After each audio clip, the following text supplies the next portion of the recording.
અભિનેત્રી અને હિમાચલ પ્રદેશના મંડી લોકસભા મત વિસ્તારના સાંસદ કંગના રાણાવત આજે પ્રથમ જ્યોતિર્લિંગ સોમનાથ મહાદેવના દર્શને પધાર્યા હતા. આદિ જ્યોતિર્લિંગ સોમનાથ મહાદેવના દર્શન કરીને ધન્યતા અનુભવી હતી. કંગના રાણાવતે સોમનાથ મહાદેવને જલાભિષેક કર્યો અને શાસ્ત્રોક્ત વિધિ વિધાન સાથે ભક્તિભાવપૂર્વક ધ્વજા પૂજા કરી હતી. તેમણે મહાદેવના આશીર્વાદ પ્રાપ્ત કર્યા અને દેશ તથા જનતાના કલ્યાણ માટે પ્રાર્થના કરી.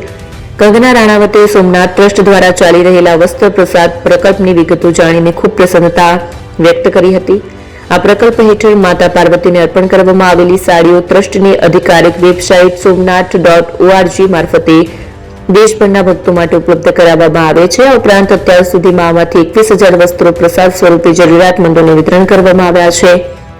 આ પ્રસંગે કંગના રાણાવતે ટ્રસ્ટના માન્ય અધ્યક્ષ અને દેશના યશસ્વી પ્રધાનમંત્રી નરેન્દ્ર મોદીના જનકલ્યાણના વિઝનથી પ્રેરિત સોમનાથ ટ્રસ્ટ દ્વારા કરવામાં આવી રહેલી સામાજિક અને ધાર્મિક કામગીરીને પણ બિરદાવી હતી.